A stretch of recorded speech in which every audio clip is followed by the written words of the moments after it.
for coming. This is so great. My name's Alexa. I know most of you, but I'm the executive director here at the Community Center, and this is such a special closing of what is one of the most beautiful spring art shows that we've had. I love this time of year because the galleries get transformed, and I am amazed every time at how much incredible talent is in this small community, and I'm inspired by the legacy and history of art here, and seeing that it gets to continue year after year is really exciting. And we're very excited for the panel discussion we have tonight. There's a few people introducing after me, so I won't get too much into it. But I do want to thank all of our amazing panelists, all of the other artists who are in the room, all of the people who are here to enjoy this, for coming and thinking about how the stories that we tell now get to be passed forward for generations, and we get to continue this legacy of art and make sure that this stays a part of our community and the community center. And this last year, we adopted the San Geronimo Valley Historical Society officially as one of the community center's programs, because for many years we've been working with Owen and with others to support that project, and we created the permanent space in the living room, which is now the Historical Society Museum space. And it just made sense to invest in that work a little bit deeper, to make sure that it's something that if Owen decides that he wants to go off on a grand adventure, that the Historical Society will get to continue. And so we're very, very excited that this is one of, hopefully, first of many events that we're going to be doing as part of the Historical Society collaboration that we have. So I'm going to pass it to Owen to tell you a little bit about this project, and then we'll get started. Thank you, Alexa. I just wanted to take a moment to share a little bit about the Historical Society, since we're still relatively new to the Valley. We're just so fortunate to be part of the Community Center now, thanks to Alexa. This is about 6 months ago that happened. And I feel like it's so great because we're able to partner on events like this, and our goals and mission are so aligned with the Community Center, just about building community pride and building community together. So we formed in 2019 after the Images of America San Geronimo Valley History book came out. It was an effort sort of spearheaded by Dave and supported by Dewey Livingston and myself, and the County of Marin supported with some grants as well. And the Oral History Project is a little more recent. That started in 2020. We really just wanted to capture the stories of people who've been in the Valley for many years, or have moved away but have those long-standing connections. And I think about 2 years ago, Marty Meade, who's here tonight, reached out to me and was interested in doing some oral history work herself. And really, over the past 2 years, she's been doing all the interviewing. And it's recently the focus has shifted to artists, visual artists and musicians. And about 2 years ago, we met at Richard and Judith's house. And there was this discussion of a shared interest in just a Valley Arts project, just to be able to maintain and preserve all the amazing arts history that we have here in the Valley. So between that and Melissa's work, interviewing people in their homes over the past 2 years, I think we have about 25 interviews recorded. If anyone's interested in hearing those, I can show you where they are online. We also have copies of the San Geronimo Valley History book here if anyone's interested. And now I will introduce Larry Rippee, who will moderate our panel of distinguished guests. So thank you all for being here, and I hope it's a great night.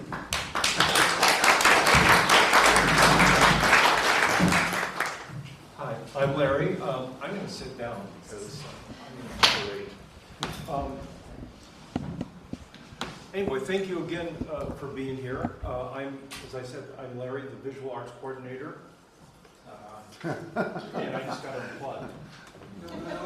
That's a small one. That's right. Yeah. Hello? So much better. Yes, I'm the Visual Arts Coordinator here at the Community Center, and the Center's definitely been a supporter of the arts for much longer than I've been here, and much longer than a whole lot of people have been here. We'll get into some of that part of that as well. And we do have, by the way, art shows here every month, but our big show every year is the Spring Art Show. So very pleased that you have a chance to be here in the midst of the Spring Art Show. So if you get a chance, if you haven't, to take a look later, to walk around and really see everything that's here, because we're closing this down tomorrow. So this is it.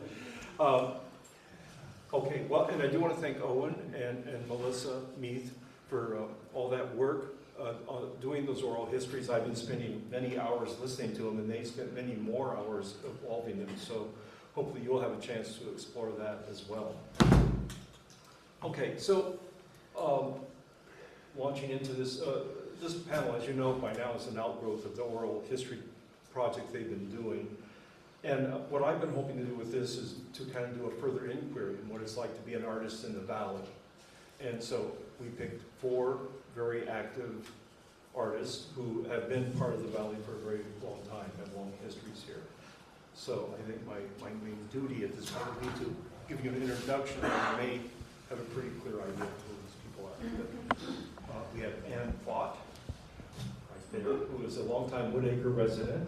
She's a mixed media artist and has worked in watercolor, acrylic, oil, drawing mediums, photography, film, printmaking, ceramics, fiber arts, sculpture, and bronze casting. And teaching most of these mediums, and she's taught studio art and art history, and has also been an art therapist, working in a variety of populations. And she has worked with, and then had work exhibited in a whole variety of places as well. And Judith Selby Lang is committed to the creation of positive symbols and life-affirming images to energize the conversation about social, political, and environmental issues. I think that's a pretty accurate description. She's known for sourcing beach plastic from a single site, which I believe is Kehoe Beach, and then turning the plastic into artworks. She and Richard have been involved in an ongoing project called One Beach Plastic, which is to repurpose much of that plastic. So hopefully we'll have a chance to talk about that a little later. Her public works have been in the San Francisco Civic Center Plaza, Palo Alto Baylands Nature Preserve, Stanley Harbor, Hong Kong, and a few other places, certainly Richmond Art Center, Elias Museum, and a long, long list. Richard Lang, so you're right here, is a poet, short story writer, performer, painter, and printmaker. As a studio artist, Richard draws on a variety of mediums, including monoprint and watercolor, a recipient of the Marin Arts Council Individual Artist Grant in Poetry, and he has a book called Restaurant Stories that's in the special collections of the Bancroft Library, UC Berkeley. And is co-founder of Electric Works, which was serving for 20 years as president of the gallery and the store in the fine art photography and printmaking studio there. And Marty Meade, way at the end of the table there, is a watercolor and glass artist living in Lagunitas. Marty has taught glass and art and watercolor at the College of Marin in her studio and right here at the Community Center since, I guess, at least the late 70s. She has specialized in commissioned stained glass for private homes and autonomous panels for galleries, and created stained glass panels in the West Room, which you can see right above you, and here at the Community Center. And she received Community Education Teacher of the Year in 2006 from College of Marin's Academic Senate, and she's received California Arts Council Grant, Marin Arts Council Community Grant, and etc. Anyway, a lot of long resumes, and they're actually longer resumes, but I think that gives you an idea. So, and where I'd like to start is, I guess, the inevitable place, which is what actually brought you to the Valley. And maybe we could just start here with you and kind of work our way down the line. We have 2 microphones available. Is this on? In 1990, I had the life-changing experience of meeting Jackie Kirk. I know many of you know Jackie Kirk and her remarkable portrait series, The Faces of AIDS. Soon thereafter, I had the distinct pleasure of meeting Barbara Swift-Brower, who's also here in the audience. And the 3 of us forged a dynamic collaborative team, and we went on to produce, with Barbara providing the words, Jackie the images, and I the design, to make an amazing series of artist books. It came to around 1999. Oh, and we'd also done, with the Face of AIDS, we did videos, we just had the most fun together. About 1999, there was an opportunity to apply for a grant to do a limited edition of one of our books. And I cast about asking people where would be the best place to go to get that kind of project printed, and everybody pointed to Trillium Press down in Brisbane. So I made an appointment to take our folio to the press, and I knocked on the door, and Richard Lang answered. As the saying goes, the rest is history. No, I felt it was an uncanny sense of feeling about arriving at a certain kind of home. They were working with Connie Smith Siegel's. There was a bunch of her prints kind of in process there at the press. And scattered on the table were some remarkable photographs of Kehoe Beach. And Richard says, "You've never been there?" And I said, "No." And a couple days later, we had our first date at Kehoe Beach. And again, as I like to say, the rest is history. We've spent almost 25 years collecting plastic from that one beach. Wow. And we never knew that it would become our life work, or we like to say it's our hobby, because we also each have individual artistic practices. But that's it. So that's how I got here. I met Bill Wiley in Chicago in 1971, and it was at a fancy collector's opening, and I felt very privileged to be there, and I was meeting the great man, and he described this place where he lived, where there were deer in the front yard and salmon in the creek, and it was just chock-a-block with artists, and I thought, wow, that sounds like paradise. 3 years later, I was an itinerant hippie trying to find my way, and I came down Highway 1, turned at Olema, and came into this valley and said, "Oh, okay." And I went to Grace Zanolini's Strout Realty office, and I said, "I'm looking for a place to live." And she said, "What do you do?" And I said, "I'm an artist." She said, "Oh, you must know Bill Wiley." I'm home.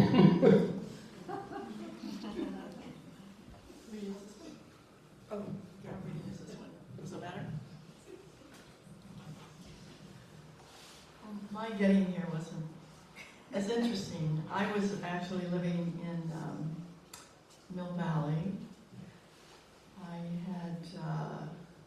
I came out here to look at a house up on a dirt road on Upper Alta in Lagunitas because I was escaping a very domineering and over-controlling boyfriend, which is why I came out here. And I felt like I got far enough away that it was safe to be here.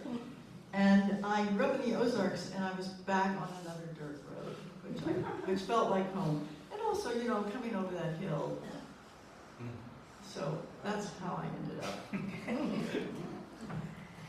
Oh, I have to read mine so I don't go on too long.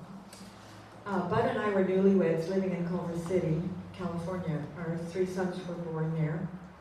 Bud had finished graduate school and had a successful teaching position. But it was a turmoil with racial riots and the Vietnam War. And we wanted our children to have a safe environment, and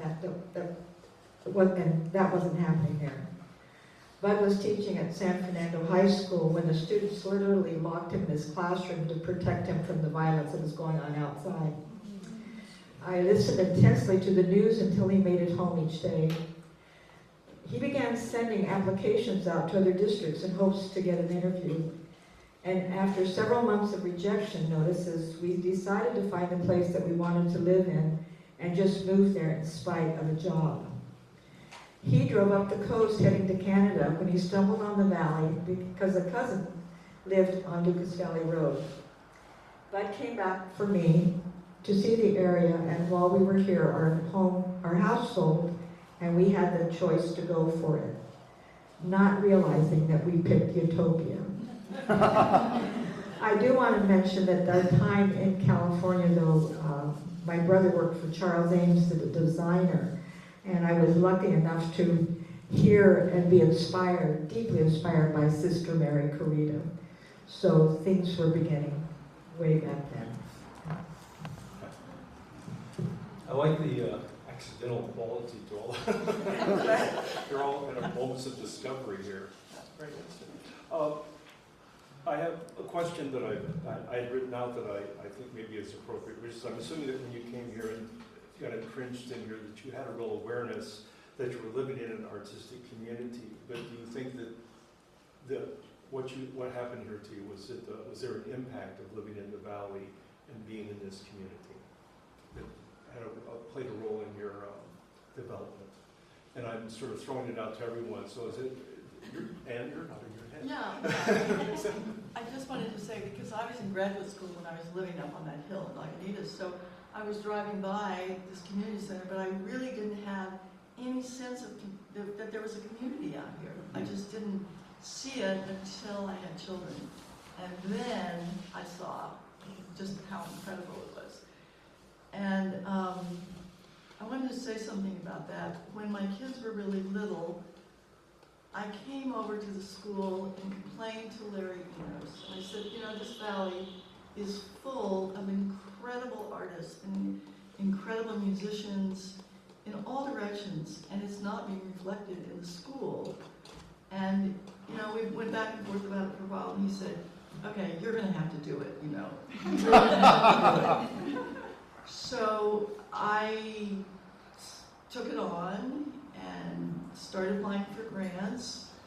A few people got together, and one of them I see on the back row, Sherry Mesker, and the Mesker family, she brought a portable for me, and the whole community came together and made me a classroom. Thank you again, again, because it was, you know, it just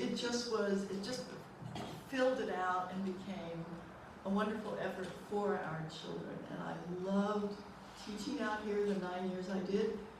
Both of our speakers who introduced us, both Alexa and Owen, have been students of mine. Owen in San Domenico and Alexis in a private class, but it's coming full circle.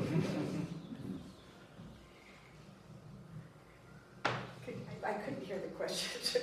Oh, I think it was your awareness of the fact that you were living in an artistic community when you got here, and how that might have affected your work or affected your perception. Actually, I wasn't. And what happened for me was that I would go to the school, as Ann did, and became involved with the art there. And Judy North was working on a project with the kids, making quilts. And she was also making quilts that are now in the Oakland Museum. But I really, really got excited about what she was doing. And then I mentioned that I was teaching cake decorating. You forgot to mention that on my resume.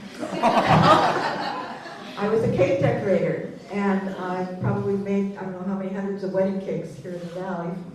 But Judy signed up for my class, and after that, she said to me, "You've shown me a wonderful art, I'd like to share my art with you."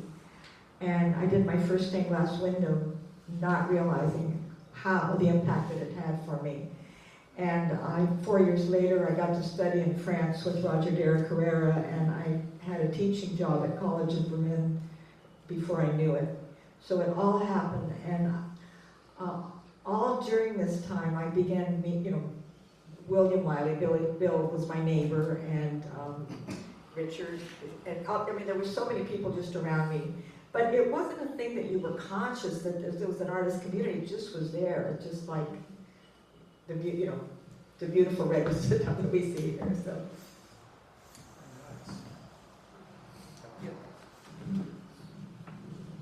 Living in the Valley has fulfilled two of my lifelong aspirations, and it has become the intersection of those two dynamics. The first was from a very young age, wanting to be a beatnik. And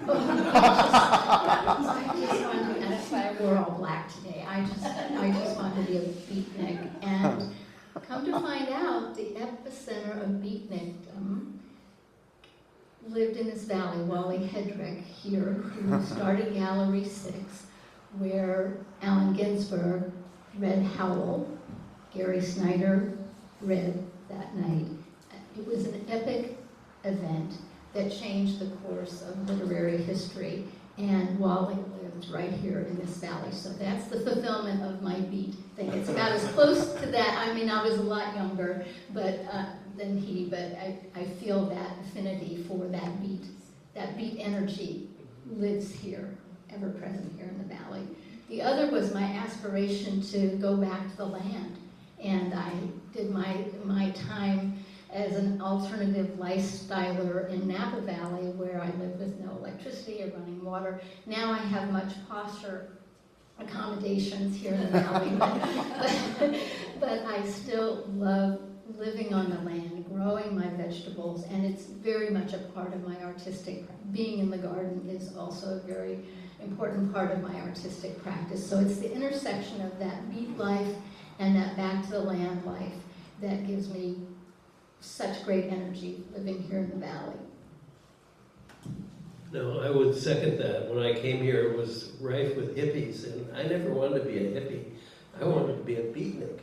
That was much more fun. So anyway, I was happy to be here. And just encountering all of the artists I met immediately when I moved here. So I moved into, some of you know that there's a pair of Quonset huts on Central Avenue in Woodacre. And we turned, for 2 years, we turned those Quonset huts into an art center. And we had film nights and musical performances, and the Full Moon People's Orchestra performed there. Yeah. It was great. And then I started meeting all of these artists. There were all of the, there was Bill Martin, Gage Taylor, Bob Moon, who were my neighbors. And these were remarkable people. I felt like I was back in graduate school. I have to say, I wanted to be a beatnik too. Of course, I think my first vision of that was Maynard D. Krebs, so it wasn't very involved.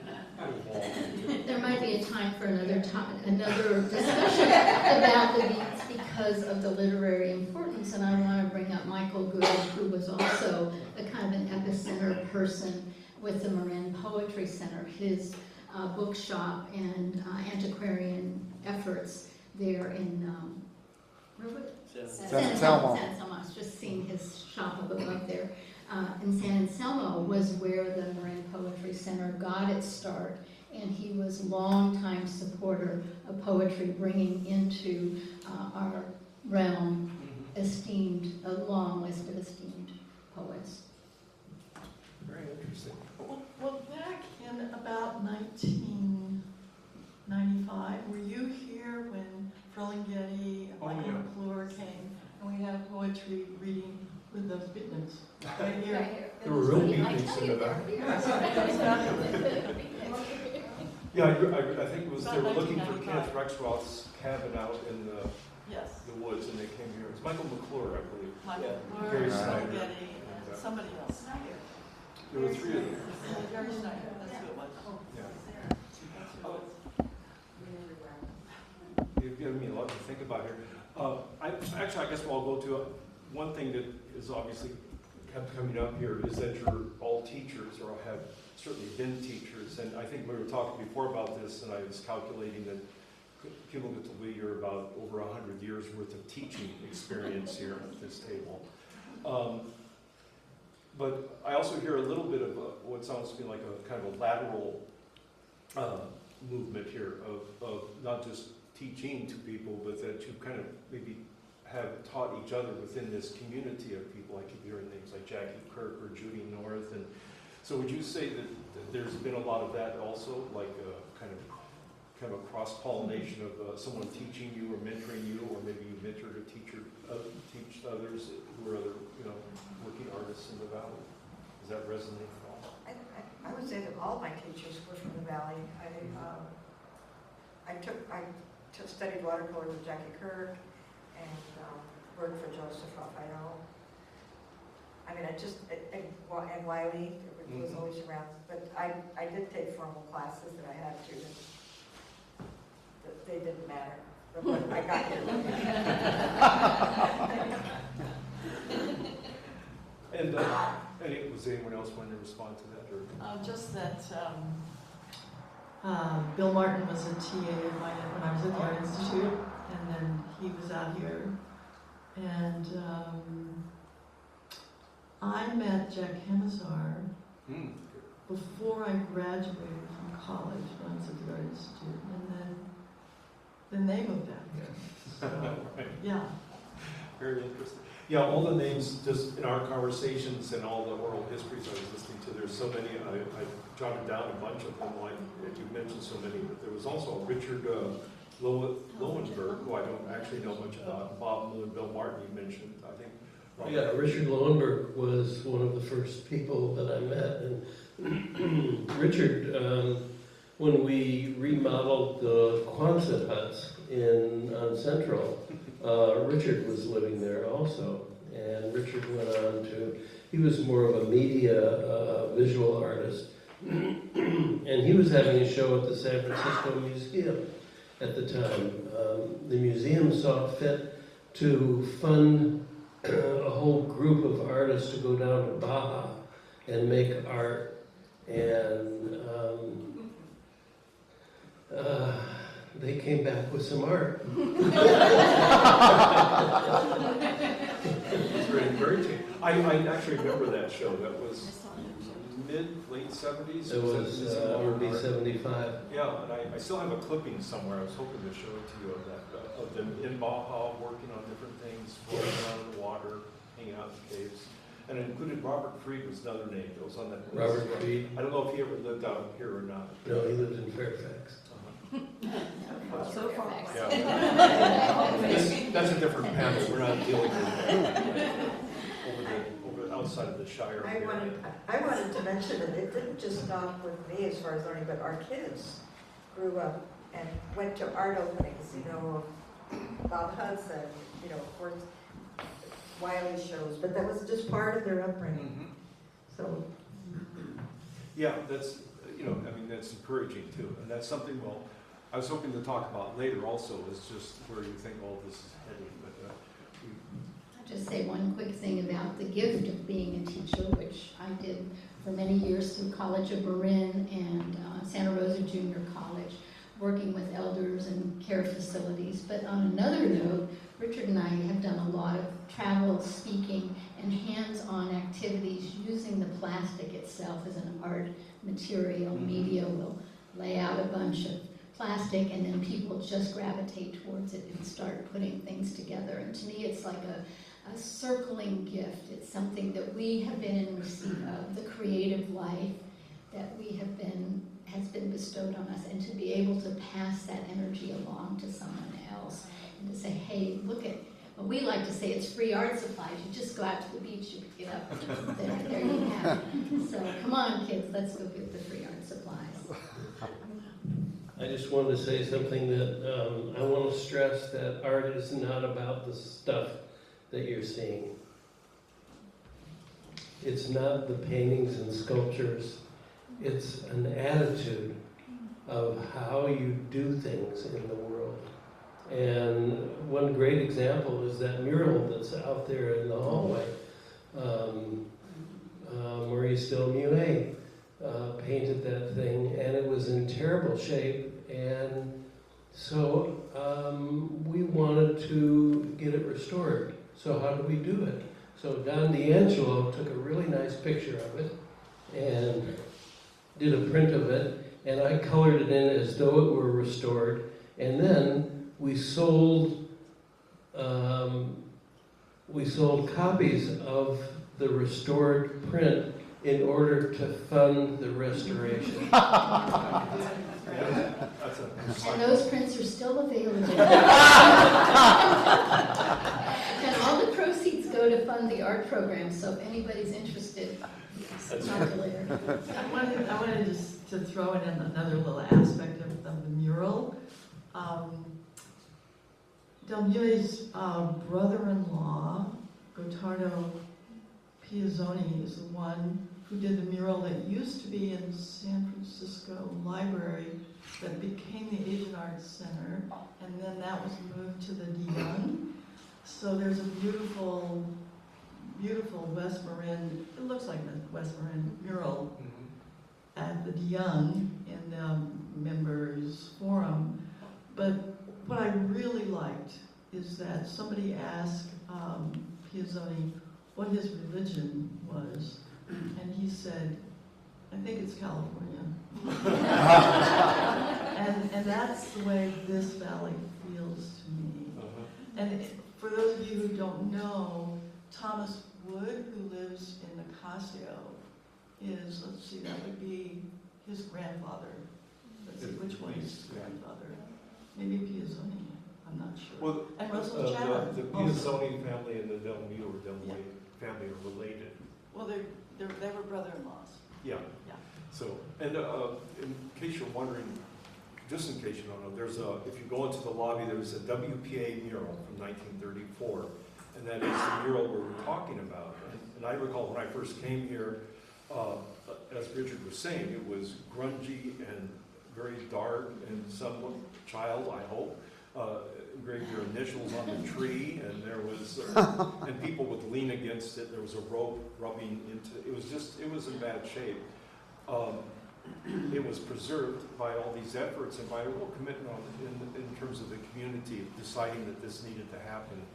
And to me, that's a testament also of just the allegiance to creativity that exists here. And I was comparing this, not favorably necessarily, to other murals by the same artist, which are in Marin County, which are either lost or on life support right now. They're not being revived and taken care of in the same way, just because people haven't mounted the effort that it takes to do that. And it was a sizable, significant Although effort. Richard has worked with those other communities and has done prints with the idea that there would be continuing fundraisers, but somehow it never gained the traction as we got right here. People just, once they saw fundraising was happening, other people piled on, and before we knew it, there was a sizable chunk of money. And that is truly remarkable when you consider the scale we're talking about of this relatively rural community versus cities, where there really are some resources, It's just a matter of that attitude and what's valued. I just want to say one more thing about the mural. Just imagine, now it's so glorious now that it's been restored and there's lights and there's a protective barrier there, but just imagine as a young person coming in, maybe you've never seen any art before, you don't have an awareness of it, and you come into this building and you look at that, a beautifully illuminated piece of work, and it is truly transformative. Every time I walk through, somebody's going, I do the lighting. you did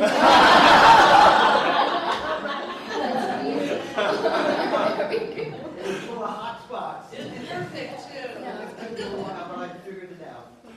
And what that actually happened today, where someone came, actually before I even got the doors unlocked, and that's the place he first stopped was at the mural. We didn't even make it into the Spring Art Show. We wound up talking at length just about the mural. There was something else I wanted to say about that. I wonder what it was. It'll probably come back around. But, I guess we'll get off the mural in a moment. But I just in the reading about how he structured that mural, Maurice, he actually composed it in a way so if you look at it, it's kind of bottom heavy in terms of what I might call content. The kids and everything are all at the bottom, and it's really designed at sort of kid level viewing, and that was not an accident. That was something he had thought through. And I think I told you the story of running into a man here. It was probably 10 years ago, and he was probably in his 80s, but he, I don't know if those numbers add up correctly, but he was a child here when Del Mue was painting the mural. And he kind of came in and said, oh yeah, I remember all this. I remember him being here doing it. and he pointed to the little girl in the mural and said that was one of his classmates, but it was a boy, and that modeled for it, and then he turned him into a girl later. It's a little I wanted to get that on record. That little story. So modern. How modern! Yeah, we may be hearing about this now that I brought it up. I did want to talk about the community center a little bit, since we're kind of right on the edge of talking about that. I mean, would you say that community centers have much of an impact on what you're doing as well? And I guess mainly what I'm really thinking about is the Spring Art Show. We have this official date of 34 years of Spring Art Show, and I know very well that it's older than that. I was just talking to Jeff Bernstein today, who helped build those blocks that we hang art on and everything, and he couldn't even figure it out, but many of us probably know that this was originally called the Art Center when Gene Berensmeyer founded it, and it was a place for the arts, and that art show started somewhere back in there, but it seems to be lost in the sands of time. I don't really know. I do know when I started working here, there were posters saying the upteenth annual art show, the second upteenth annual art show, which made it very clear that nobody had a clue. Unless somebody does have a clue, this is a good time, but we'll find out. But you had something to say. Oh, I was just going to say, Richard came up with the umpteenth, and then it sort of stuck for a little while, and then somebody tried to figure out, well, how many is umpteenth? What does that mean? That is true, because after the second umpteenth, a year was ascribed to it. And I think it was just, somebody said, well, this is close enough, but I don't think it was. But I guess then again the question is, have you all been here, it seems like almost since the beginning of the Spring Art Show, or very early years, and you've all participated in that? Well, all I remember is that we moved here in the 70s, and it was just, I think we had just purchased the building or gotten, and the mural that was going up in the bathroom was Zoila and Donna Sloan and Andrea Giacomini working on it. It was exciting, it was fun. It was just, I don't think we thought it was anything unique or that we were creating an art show. It was just a fun time working together. Uh-huh. Well, I'm assuming it was maybe a little less formal than it is now, is what you're saying. Very much so. I mean, this is great. I love what's happening. Well, we'll have to continue to explore that, I guess, to find out. I do have other questions. Well, I guess, again, speaking of the Spring Art Show, one thing, in the years that I've done this, I've worked with a lot of artists, and so I have a sense of a lot of people. When I see their names, I think, oh yeah, I know what I'm going to get here. They're going to bring in a landscape. They're going to bring in an abstract. Because I know what genre they work in, what medium they work in, what their style is. And that's a very common thing in art. One thing that I often think of as another category in my head is I wonder what's coming in next category. And that's, I think to one degree or another, all of you kind of exemplify that as being artists that are going to surprise me with something, or that you kind of hop from different formats and different mediums of work. You don't just stick with one material or one approach. And why would that be the case? I guess. I just want to give a shout out to Deborah, who opened the door on a whole new genre this year with her interactive, immersive light show experience in the next room. She really did up the ante for all of us to say. I have to say I do the labels, and I have to respond to that too, because I had to look up, what does she mean by AI? So that was a whole new thing. Yeah. I almost didn't say it, because I didn't know if I'd get beat up by 100 artists. I'd say it was risky. I'm just going to respond to your question about, are you asking why we're all over the place as a group of Well, I artists? didn't say why we're all over the place, but why that distinction between the artists who work within parameters and do a certain discipline, and other artists who... Which I will say, I have huge respect for people who stay within the plein air or the still life or the portraiture. That's not who I am. I taught method and material for 35 or 40 years, and I love it. And all of my work comes from a narrative, and then I think about, well, what is the best material to talk about this, whatever it is that I want to talk about. Also, I'm not with a gallery, so you have that freedom. You don't have to stick in this little tight corridor. The other thing is that Linda Rutzek got a really hard time from her record labels because she wanted to sing big band music and she wanted to sing with a mariachi band in the background. And she said, you know, folks, it's all music, and I'm going to do it my way. And I think that's the way all four of us work. This is not one little narrow path. Well, I just want to interject that I have adopted the philosophy of the people from Bali that art is a verb and not a noun. And that's such a big thing because we constantly are pushed to make things for the art world. And you finish something and you're kind of expected to swing bold. And I try to teach that it's an experience and you're doing it. I also teach the craft of watercolor, but it's the artists and my students that are going to take that craft and use it however. Well, the piece that I submitted that's in the other room is actually a teaching piece, and it's how I teach art. So I would teach a watercolor class, say, and I would make a big splashy mess on a piece of paper, and then I would hold it up and I would say to the class of 30 or so, I would say, I will do the first thing someone tells me to do, and I'm not kidding. And they really try to screw me up and say all sorts of weird things. And I would do whatever they told me to do. And it's really the lesson of the first voice that you have. It's a brilliant thing that our neuroplasticity gives us, the first voice. I want to affirm what Anne said about whatever media or expression fits the theme or the idea that you, in a way, the artist poses a question and then uses the watercolor or the acrylic, whatever it is, to unfold the answer.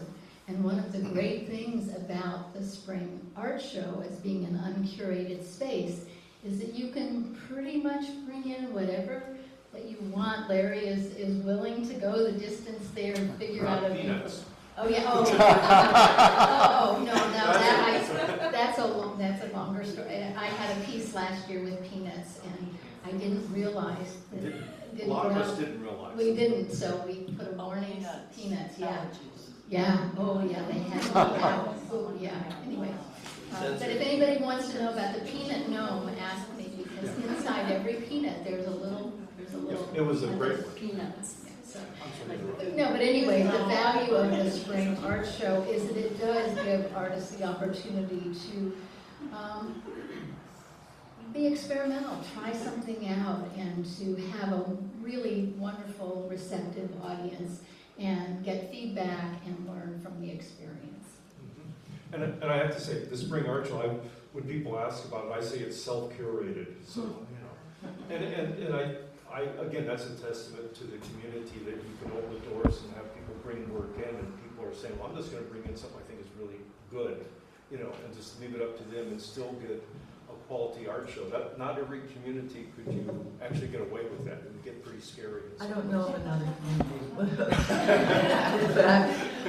but I just wanted to say how supportive this community center is of, the Spring Art Show, but the McQuilkin Music Hour, all of the different ways that you've supported all of the arts. It's pretty fabulous. I also wanted to say, you had said something about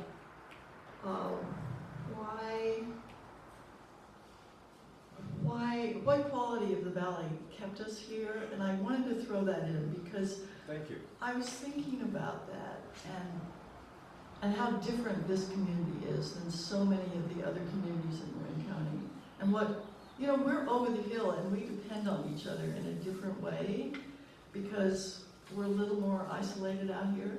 Yeah. Where there's more tolerance out here, we're more individualistic. I think we're outsiders in a little bit of a way. And it's unincorporated out here. We are unincorporated non-suburbanites. I'll just add to that. When I went to Wells Fargo to get a loan to buy my first house, the loan officer looked at my papers and he said, "Out there, it's all artists and communists."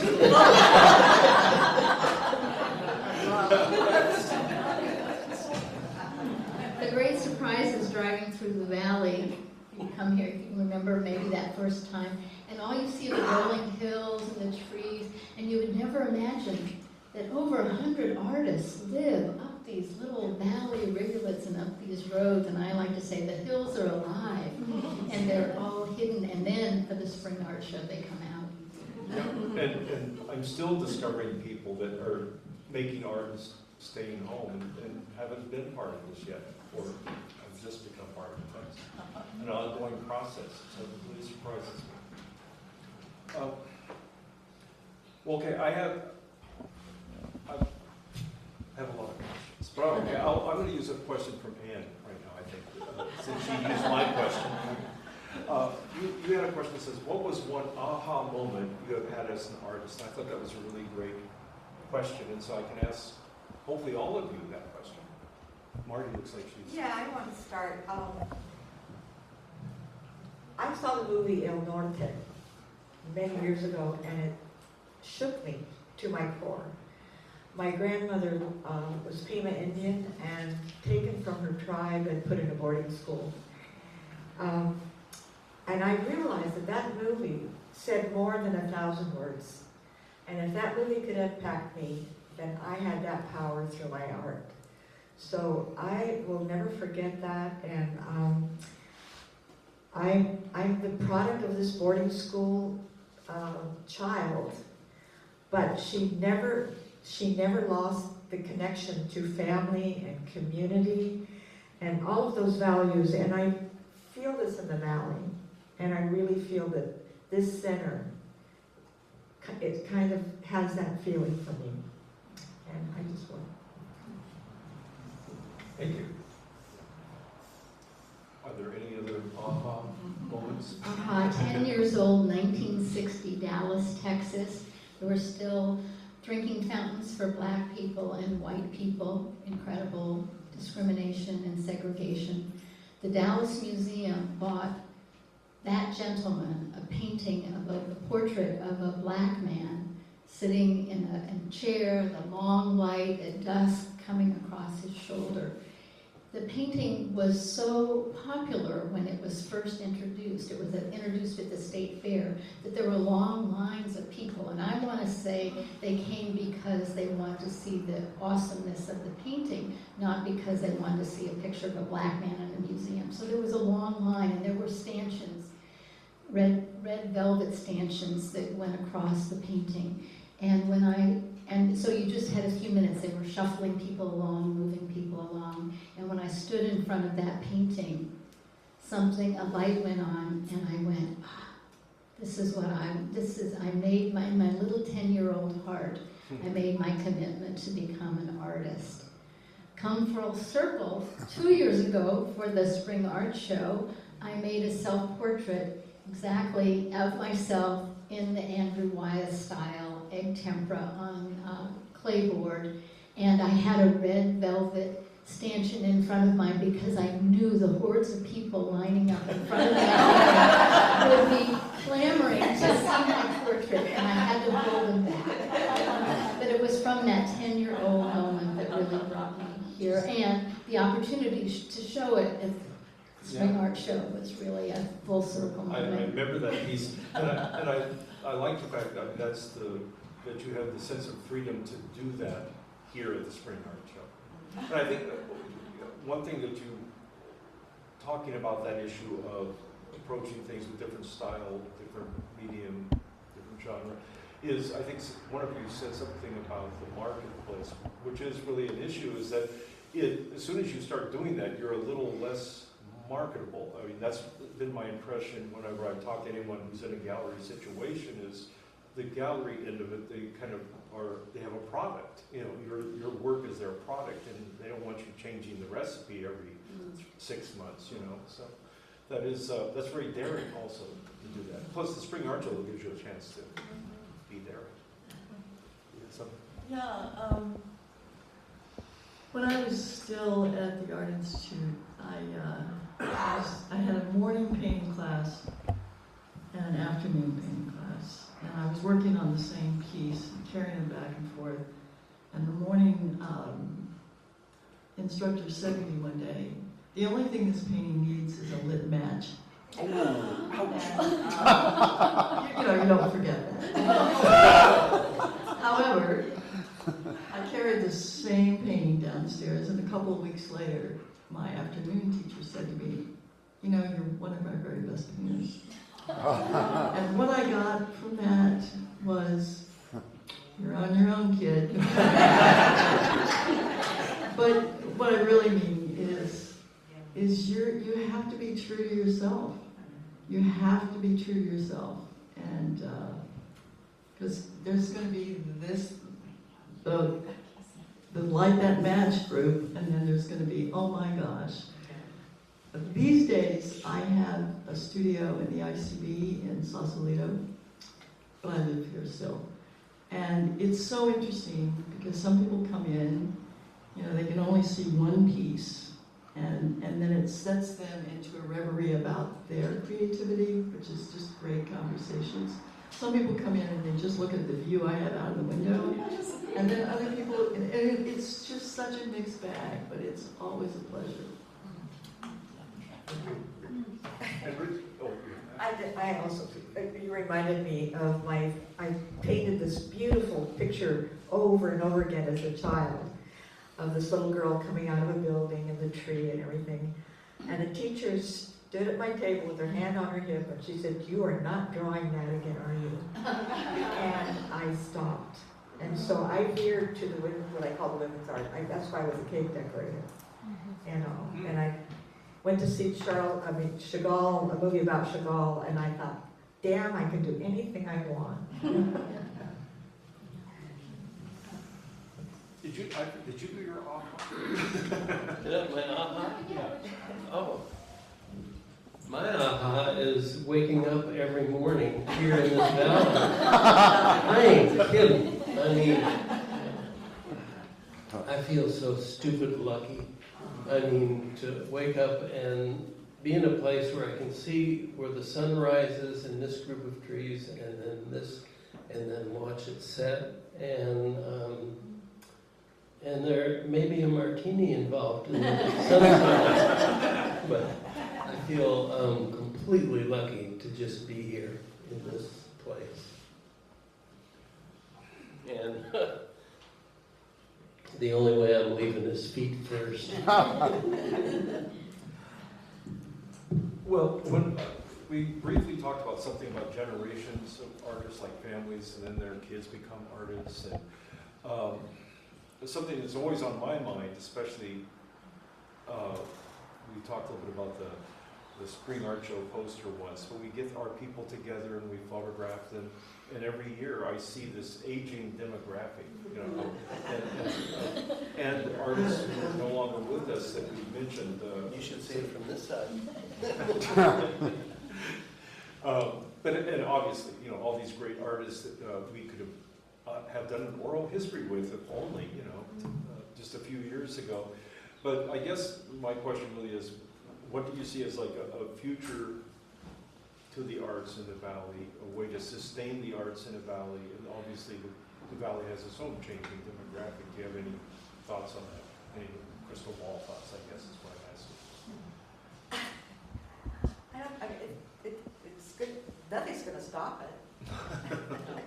No, I mean, I don't think that we project or anything. I mean, I'm surprised of what is coming up, and I'm just refreshed at something new and new directions. I mean, goodness, look at Zoltan. Yeah, I guess, and that's what I'm saying is that we want to keep looking at the future Zoltrons and what will help make that a possibility in These the valley. these art shows, I mean, right. But things are unpredictable. I was just thinking about Marla Hunt, the teacher that came in, she sang with the ASO Cups and started doing music with the kids in the classroom years and years ago. Well, my kids perform, or, you know, kids had such an experience that my son Kevin is over at Jocko's performing tonight. You know, Eric's played the guitar solo at the end of Sweet Home Alabama. You know, Marla, it was amazing what was offered here. Who would have You and predicted? I were in the same group. Yeah, we sang together. Anyway. But also, you have taught here for a gajillion years. Barbara Stevenson taught here forever. Just keep doing it. Really, just keep it up. We attended the Valley Fest, was it 2 weeks ago? And you can't beat the cakewalk for instilling hope. And the kids going round and round, and the music, and all of the new family. We were just so dazzled by all the new families and young children that are coming up in the valley.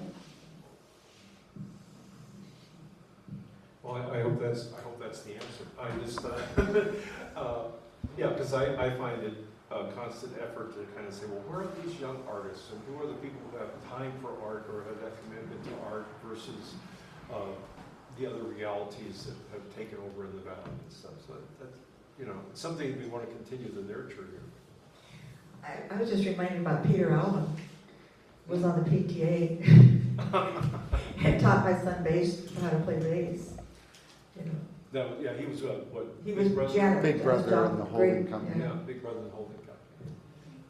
Well, that's just it. That there was a point where it just organically came about that this was the place for reasons that may be mysterious still. I don't know, but you know, you can't contrive that. You can't say we're going to make that the artist's colony and everybody's going to go live there. But it happened. But how do you know, after you have it, how do you kind of keep I was it? thinking about Peter Coyote and the Red House, you know, the Thalen family, and they're, you know, Yeah. still around. Yeah, that's true. Yeah, I still have a long list of people here that we've mentioned, you know, in conversation and that are all part of the valley, like Chuck Wiley, Dorothy Wiley, those were names you guys brought up. And I was thinking of like Wes Wilson, someone mentioned Victor Moscoso, you know, and you mentioned Jack Camazon, Rick Griffin. I mean, There's so many. there's so many. There's so many. You know, that have been here and are still here, you know. And that we have over 100 artists just right now in our midst here in the spring. That's true. And even in that respect, there are new artists, what I call young artists, which means anybody younger than me. And, you know, basically, yeah, I was actually talking to two people who were leaving saying, yeah, well, we're the 40-year-old kids, you know, from the show, you know. And, there's a lot of people in the show this year that have never been in the show before or have never done artwork before. It's really surprising to me what's happened this year. And I see Andy here, and I want to remember Al Giddings, who, you know, the incredible photographer, the Titanic and stuff. Yeah, that's another good name. And I guess Harlan Floyd would be in there too with that as far as a documenter and great photography. And Rosie Eckelmeyer. I sold garlands and those beautiful garlands at the Renaissance Fair. Yes, which made me afford to buy a house in the valley.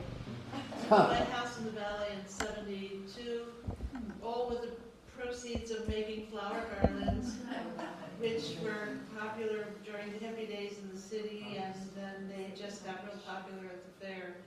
But it was through Fred Burnsmeyer that I ended up, in a way, coming out here, because he was a teacher in San Francisco, and I was too. And he said something about he knew how to make gypsy wagons. And I thought, I'm going to stop teaching, and I'm going to ask Fred and his partner, whoever it wasn't Gene, it was that guy he made these with. Anyway, I shouldn't talk about that. But anyway, I came out and talked to him about it, and yeah, a lot of history, 50 years. My goodness. Thank you. Yeah. Yeah. And Rosie's promising me an art show in the next 4 years from now, you said? Booking it. We're gonna ahead. schedule it 2 or 3 years from now. You know, one thing, Ann, did you have? Yeah, I just wanted to say that because of this creativity that's sort of oozing in all of these communities here. Amelia, I'm going to say something about you, so you should listen. My daughter's back there. And we were having lunch with a bunch of San Domenico teachers one day when she was already an adult and had come back, and they were questioning her about everything. And I don't even know what the question was, but her first remark was, well, we spoke art in my house. That's right. I just thought, I just loved it and I've never forgotten it, but that's what living out here really instills in all of us, I think, because there's the freedom to be in it so deeply out here. In this beauty, I might say. Oh, yeah, that. Yeah, so great. My first walking into this building, I was wanting to teach a watercolor class, and there were a couple of other people who wanted to teach. And I walked into a meeting with Gene Berensmeyer and David Hoffman. And I'm sure all of you know about The Last Resort and what an incredible place that is. But to meet David Hoffman and Gene Berensmeyer, my first step in here, that set the stage. Unless anyone has a very special closing remark, I think, especially since we're kind of starting to ooze into the audience here with questions and answers, that it might be a good time for a little Q&A. So first of all, I got to thank you so much for doing this. I really appreciate it. And,